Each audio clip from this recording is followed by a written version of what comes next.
আসসালামু আলাইকুম। বিজ্ঞান অনুসন্ধান চ্যানেলে তোমাদের স্বাগতম। আমি মোহাম্মদ এ.কে.এম আনোয়ার কবির পারভেজ, সহকারী শিক্ষক বিজ্ঞান, কুমারীডাঙ্গা মাধ্যমিক বিদ্যালয়, গাংনী। তো আমি তোমাদের আজকে পড়াবো হচ্ছে ব্যাপন ও নিঃসরণ।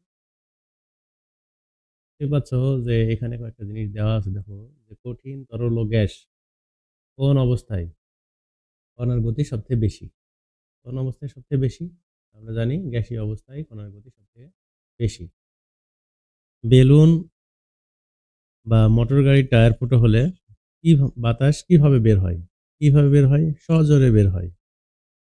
ঘরে সুগন্ধি ছড়ালে দূরেও গন্ধ পাওয়া যায় না। পাওয়া যায় কেন? দূরে গন্ধ পাওয়া যায় কারণ কি? কারণ এটা এক মাধ্যম থেকে আরেক এই মাধ্যমটা ব্যাপক হতে হতে দূরে চলে যায়। এটা ব্যাপনের কারণে হয়। লাস্টের প্রশ্ন হচ্ছে যে নীল পানিতে কি প্রক্রিয়ায় ছড়িয়ে পড়ে? নীল, নীল আমরা যে কাপড় হাতের পরে যেই নীলটা দেই সেই নীল পানিতে কি প্রক্রিয়ায় ছড়িয়ে পড়ে? এটা অবশ্যই ব্যাপন প্রক্রিয়া। দেখতেই পাচ্ছ যে আমাদের আজকের পাঠ কি? আমাদের আজকের পাঠ হচ্ছে ব্যাপন ও নিঃসরণ।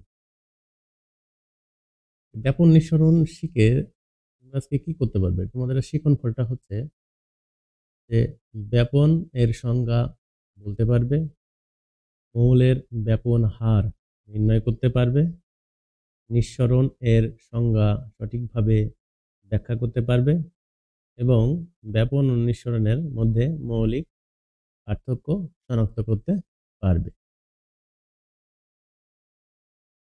তাহলে ব্যাপন কি? ব্যাপন কি? ব্যাপন হলো এমন একটি ভৌত প্রক্রিয়া যেখানে কোনো পদার্থের অণুগুলো উচ্চ ঘনত্ব থেকে স্বতঃস্ফূর্তভাবে কম ঘনত্বের দিকে ছড়িয়ে পড়ে। উচ্চ ঘনত্ব থেকে মানে অধিক ঘনত্ব থেকে কম ঘনত্বের দিকে, নিম্ন ঘনত্বের দিকে ছড়িয়ে পড়ে। ব্যাপনে অবশ্যই ঘনত্বটা ইম্পর্টেন্ট। ঘনত্ব কি জিনিস? যেমন মধু আর পানি, কোনটা বেশি ঘনত্ব? মধু ঘনত্ব। মধুর মধ্য থেকে কোথায়? পানির মাধ্যমে ছড়িয়ে পড়বে।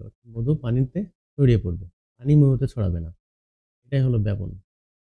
উদাহরণস্বরূপ কি? ঘরে সুগন্ধি ছড়ালে কোনো গ্যাস অণু ঘরের সুগন্ধি ছড়ালে কোনো গ্যাস অণু চারিদিকে ছড়িয়ে পড়লে ব্যাপন। ব্যাপনের হার, ব্যাপনের হার বলতে কি বোঝো? ব্যাপনের হার হলো কোনো পদার্থের ১ সেকেন্ডে যতটুকু ব্যাপন হয় তাকে ওই পদার্থের ব্যাপন হার বলে। ১ সেকেন্ডে যতটুকু ব্যাপন হয় তাকে ওই পদার্থের ব্যাপন হার বলে। অর্থাৎ কোনো বস্তু ১ সেকেন্ডে যদি ১০ গ্রাম বা ৫ গ্রাম বা ৬ গ্রাম ব্যাপন হয়, কোনো বস্তু ১ সেকেন্ডে মনে করো ৫ গ্রাম ব্যাপন হলো, আরেকটা বস্তু ১ সেকেন্ডে ১০ গ্রাম ব্যাপন হলো। তাহলে যে যত বেশি ব্যাপন হবে তার ব্যাপন হার তত বেশি। ব্যাপন হার নির্ভর করে বস্তুর ভরের উপরে।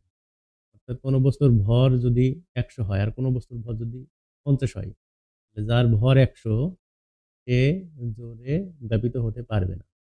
কোনো মোটা মানুষ যদি ১০০ কেজি হয়, কোনো মানুষ যদি ৫০ কেজি হয়, ১০০ কেজি যে জোরে দৌড়াবে ৫০ কেজি তার থেকে বেশি জোরে দৌড়াবে। অর্থাৎ ভর কম হলে আপনার বেশি। নাইট্রোজেনের ভর ১৪ এবং কার্বনের ভর ১২।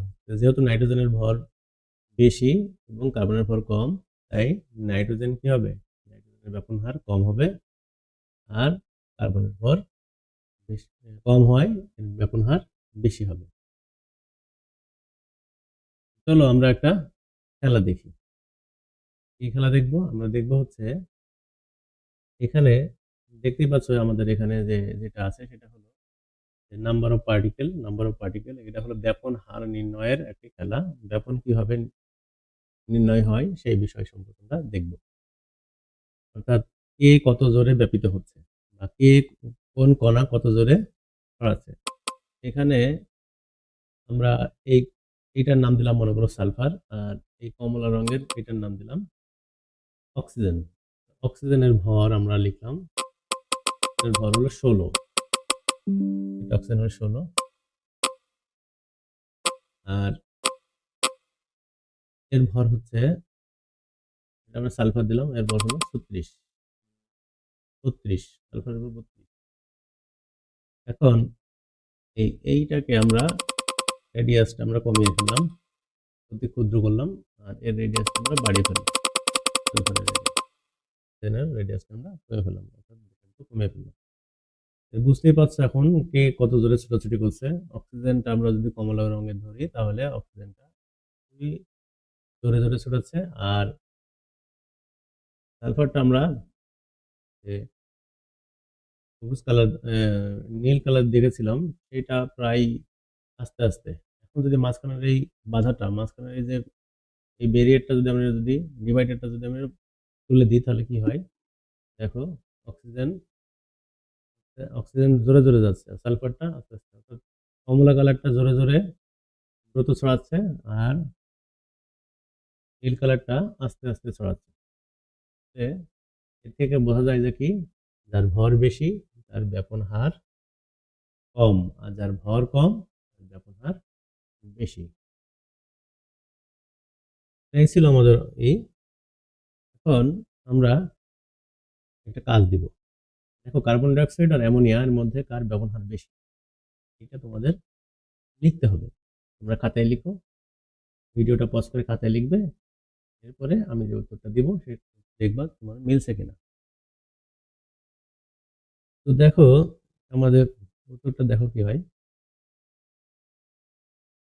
কার্বন ডাইঅক্সাইডের ভর 12 এবং কার্বন ডাইঅক্সাইড আর কার্বনের ভর 12 এবং অক্সিজেনের ভর হচ্ছে 16। অক্সিজেন আছে দুইটা, তাই 16 গুণ 2 সমান 40।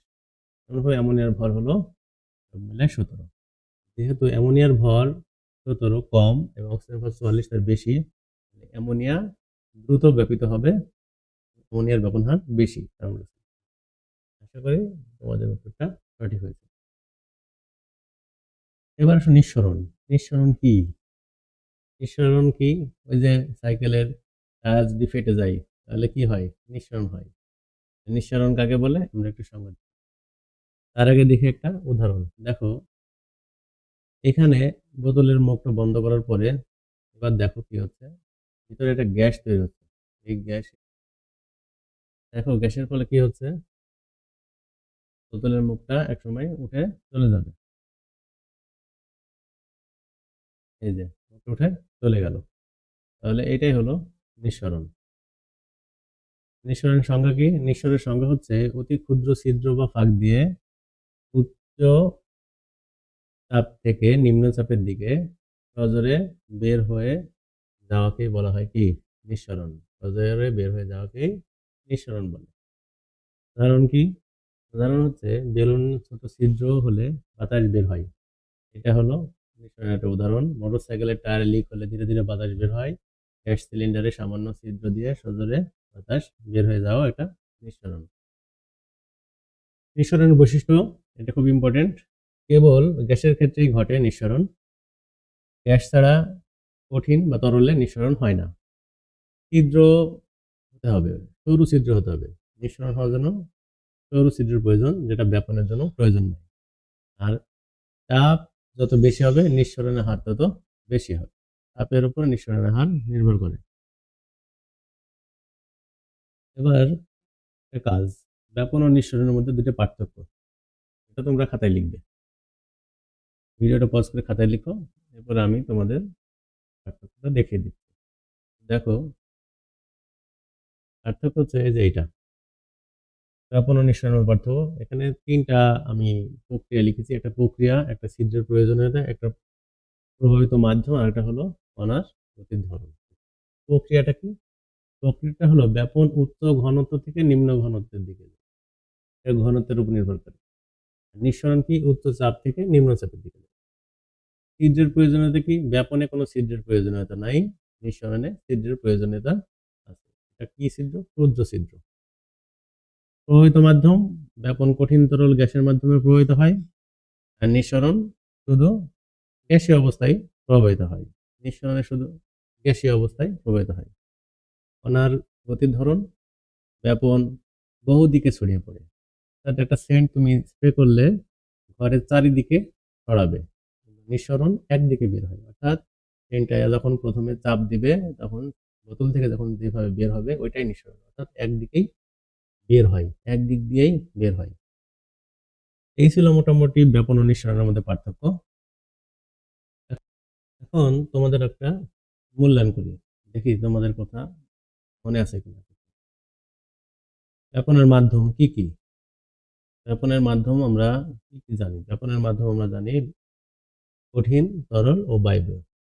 কঠিন, তরল ও বায়বীয়। পরের প্রশ্ন কি? নিঃসরণের মাধ্যম কি? নিঃসরণের মাধ্যম কি ছিল আমরা জানি? নিঃসরণের কিন্তু একটাই মাধ্যম, সেটা কি? বায়বীয়। এরপরে কি? কোন প্রক্রিয়ায় খুব ছোট ছিদ্র দিয়ে গ্যাস উচ্চ চাপ থেকে নিম্ন চাপের দিকে বের হয়? কোন প্রক্রিয়ায় বের হয়? এটা হয় নিঃসরণ প্রক্রিয়া। পরবর্তী প্রশ্ন, কোন প্রক্রিয়া স্বতঃস্ফূর্তভাবে ছড়িয়ে পড়ে? কোন প্রক্রিয়া ছড়িয়ে পড়ে? ব্যাপন। ব্যাপন স্বতঃস্ফূর্তভাবে ছড়িয়ে পড়ে। এই তো। কোনো প্রশ্ন থাকলে অবশ্যই কমেন্টে জানাবে, আর আমি অ্যান্সার দেওয়ার চেষ্টা করবো। তোমাদের একটা বাড়ির কাজ। বাড়ির কাজ হচ্ছে তোমার বাড়ির আশেপাশে ব্যাপনের 3টি বাস্তব উদাহরণ, বাস্তব যেখান থেকে ব্যাপৃত হয়